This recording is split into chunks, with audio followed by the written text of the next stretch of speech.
Thank you. Yes. Well, not much time to explain what the podcast is about, but I can Yes. do a summary. It's about education. We map education, talking to different people about experiences and everything they know about education. And that's Yes. kind of it. And we were talking about how it's important to teach people in the like the best time if we want fast results, right? Yeah. Right.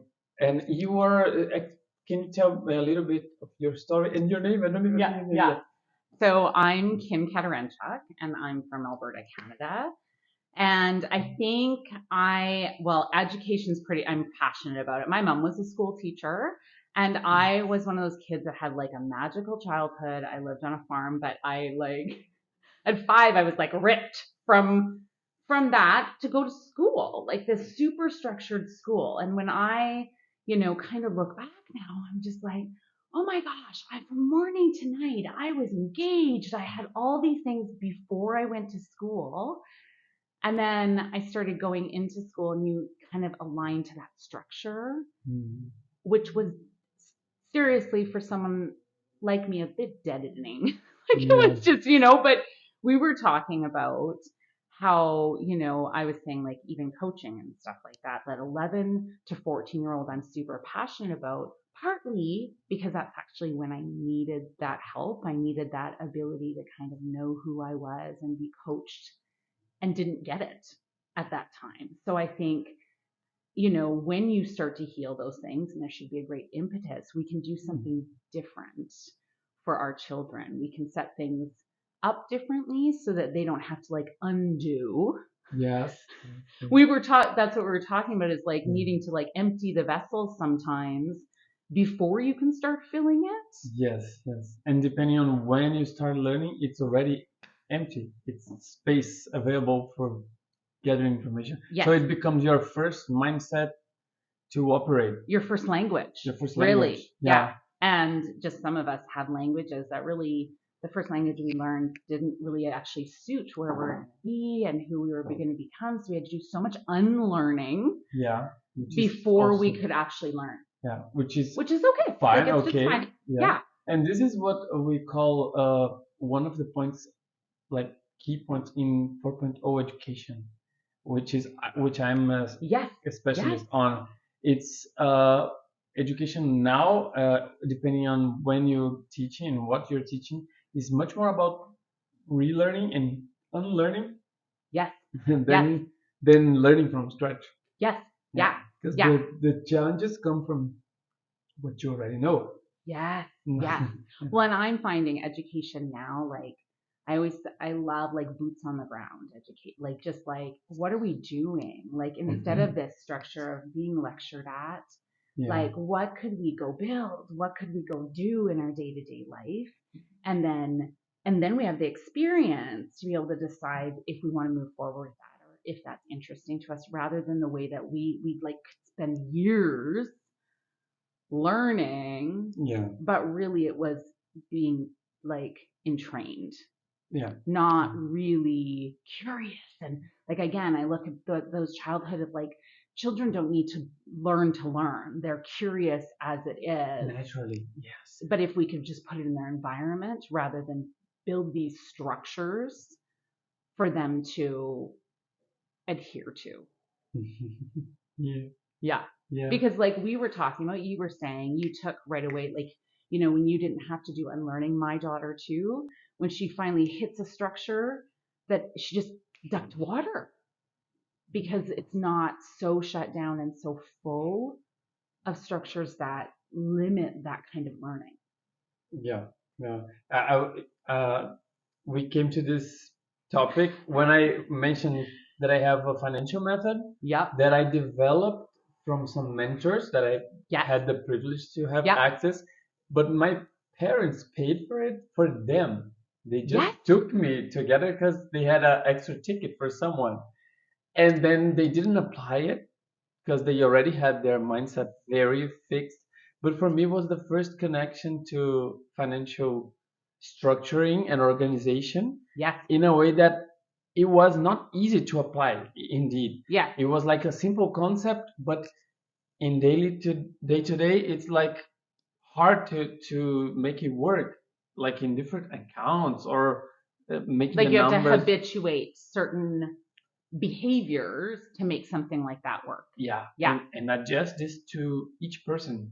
Yeah.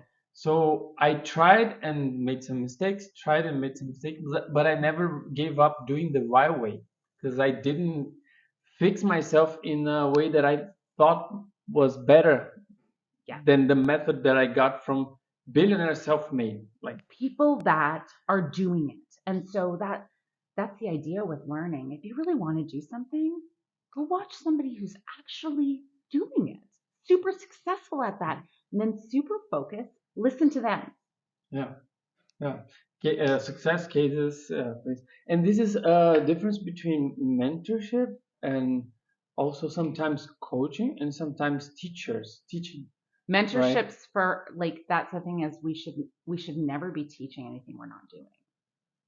Yeah. Because doing like you're a hypocrite if not. But the other thing for coaches and mentors is that if you really want to move forward on something you know how to move forward on, it's sometimes good to be mentoring because it makes you hold the line. It makes you do what you know how to do. If you really want it for other people, like if you really want other people to be successful, you know they're not going to do what you tell them. They're only going to do what you're doing. Exactly. Yeah. And then like I see like teachers as people, like all the concept we have from teachers is someone who just reads a book and try to give you the information, but they never apply it to their own life. Like it's something that Well, is and it doesn't theoretical. come from their own life. Yeah, it doesn't come from personal Yes. experiences. Yeah. Then a mentor is someone who applied something. It can maybe they didn't invent it. Yes. Yeah. They didn't create it, Yeah. but they applied it. It worked for them, and you want to reach what they reached. They might be like the worst mentors for something, but for this, They're they lame. are very good. That's right. Yeah. So this is you can ask them for what they got in their life. Yeah, and sometimes you have to say, I don't want anything else from you, and you have to filter out the rest they have because you're like, you're not getting the results I want there, but you are getting the results here. So we have to, as consumers, be super filtered as well. Yeah. And really, I even say this when you go to healthcare practitioners, when you've decided it's that person, but what for? Because you don't have to take everything from them. You can you have to be a great consumer. Yeah. Yeah, and when we have better and better consumers, we're going to find education gets better. True. And we become good consumers of like information and skills, we can say, and learning everything when we use our creativity and our Curiosity. Yeah. Yeah. So, and this is what I call like we get in flow. Yeah. When we start by something that we are interested in first, then it's natural. It flows like duck to water. Yeah, like schools don't even need to. I used to say the main role schools have now. It's not giving information or content. It's sparking, like firing up this spark of interest and curiosity. If they do this, they don't even need to have a good teacher with all the knowledge or libraries. The student's gonna find in the internet or anywhere he can find by himself. Yeah. Just as young people now edit videos, stream. They figure it out. They figure out with the drive. All the setup on the way, right? Yeah, that's kind of it. Right? Yeah, they want to stream their games.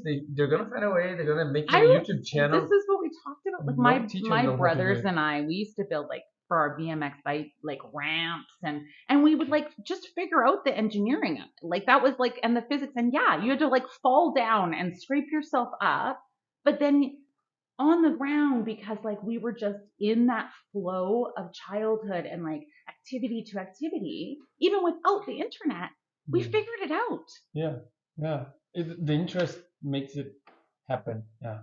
And yeah, no matter what we do, and also involving our social cycle, environment. Like sometimes teachers and parents ask you to do something, but then your friends look at this and say, "It's not important. That doesn't matter. Yeah, this is no one cares about it. It's so hard to do it because I know. it's you need like an environment, and then we as coaches as well, we try to find places to go as self-coaching, Yes. self-coach. And that's what we were coach too. talking about. Like, I've come here just to steep amongst like the highest level coaches, Yeah. just to fill the vessel. Yeah. Because just by Okay. doing that and steeping it, you get better. And we were talking about that earlier with a gentleman, right? Yeah. That if you want to become a coach, get coached. Yeah, true. You cannot do something that you don't value. consume. Yeah, you don't value. Yeah, exactly. Why would you want to? True, true. That's totally true. Yeah. Nice. Oh my gosh, so amazing. This was so much fun. Amazing. Yeah, so nice talking to you. I would definitely continue this conversation in another time, maybe online, probably. Yeah, totally. So we can get deeper in these Love it. topics. That would be awesome. So very nice to meet you. By the way, Mateus Bringel is my name. You can call me Bring. Okay. Yeah. And I'm Kim. Your name again? Katarenchuk. Kim Katarenchuk. Kim Catherine Katarenchuk. Katarenchuk. Yeah. Okay. Yes. Nice to meet you. Nice to meet you. Yes. Thank you for this episode. Awesome. Yeah. Nice.